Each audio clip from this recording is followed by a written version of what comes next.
Okay, here is the cane that I made for Mr. Glenn Bell, and it is finished, and he will be coming over next week to visit and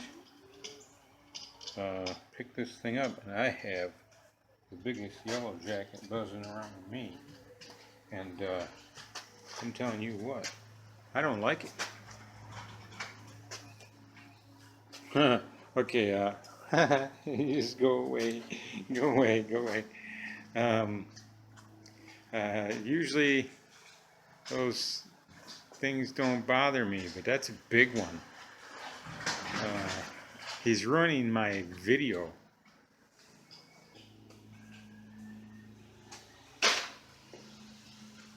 Okay, back to this. He is coming next week. And here it says 20 years United States Navy, E6,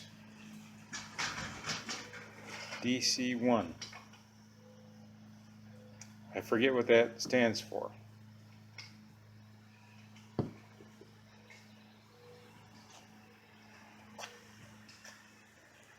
There it is. There's little decorations down there. And it almost looks like I rubbed some of the stain off. That's just the way that it took. And that's the way that I left it. Yeah.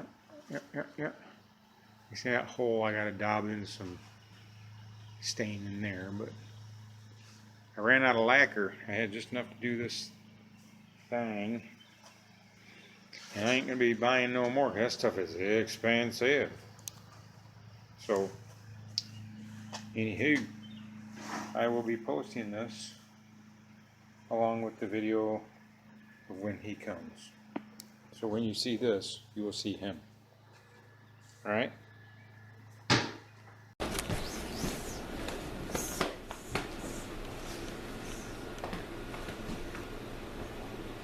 Okay, come on in here so we can get Glenn on there too.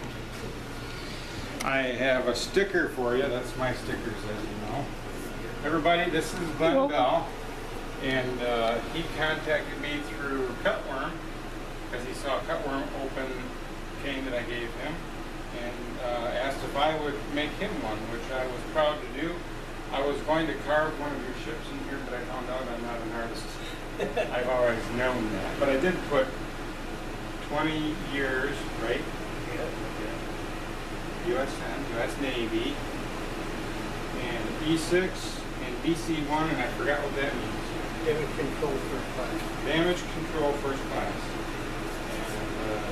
And, thank you for your service. I do appreciate that. Fine food every year. He scared me when he pulled that VW engine out. Oh, yeah, I know what. I thought the short was going to go this way. All right, Glenn Bell is going to tell a story of an incident that happened while he was in the military in 1976. So go ahead, Glenn, whenever you're ready. I thought of the story, time because of the plate, 1976 plate. In 1976, 4th of July, my ship, USS Forrestal, was in New York Harbor for what we called Operation Sail that year, bicentennial. And we had all these sailing ships from all over the world sailing around us. We had numerous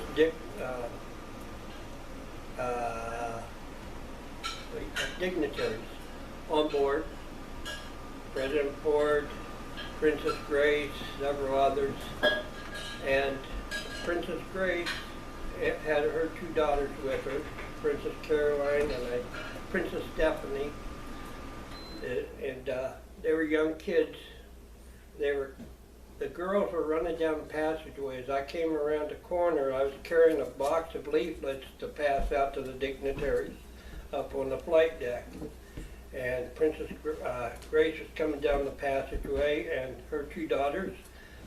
Daughters rounded the corner just about the time I got there, and they knocked me on my backside.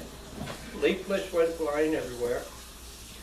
Then Princess Grace apologized and made the girls apologize, then made the girls pick all those leaflets up, put them neatly back into the box, and Princess Grace handed me a gold embossed card and said, if you're ever in Monaco, please stop by our home.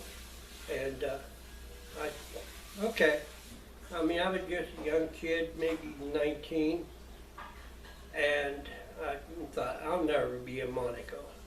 Well, a couple of years later, I was in Monaco. We were there for the Grand Prix, but some admiral and his group of cronies bumped us out, and we weren't able to watch the Grand Prix.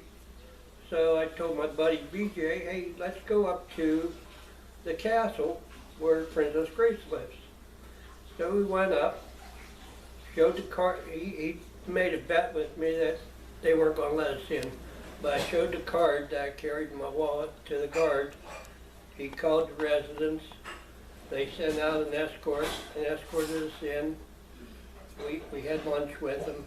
Then they invited us the next night for dinner and told us to bring the captain, the XO, and any of our friends we wanted to, a limit of 10.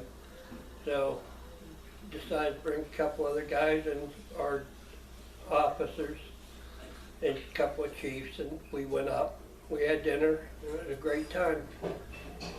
My buddy ended up losing the bet, so he had to buy the first round when we got to the bar.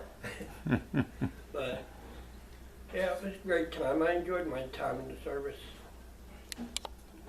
Well, thank you for that story. And as George would say, the Shade Tree Fix-It Man, how about them apples? It's a pretty good story, huh? And pretty exciting to be able to meet someone like that. So thanks, Glenn, for the story. And I've got this, I hit the zoom. Uh-oh. I'll have to edit that part out. And off. That again. Okay. Take Nice number to 2. meet you, Glenn. Yep, you too. Take care. And actually, I'd like to have a word of prayer with you just before you go for your trip to the Lord who watched over you. So, Heavenly Father, we praise you once again for who you are. We ask that you be with Glenn as he drives, bring him to his kid's house safely, and then help him to have a good visit, and then bring him home safely back to his home in Pennsylvania. And we'll just give you the praise for it in Jesus' name. Thank you. Yep. Take care. It's good to meet you. And you too, Amy. Thank you. Good to meet you too. Great. Pardon? Dinner was delicious. Oh, thank you. Always welcome. Yes. Thank you. All right, thank you. All You're right. welcome. Bye-bye.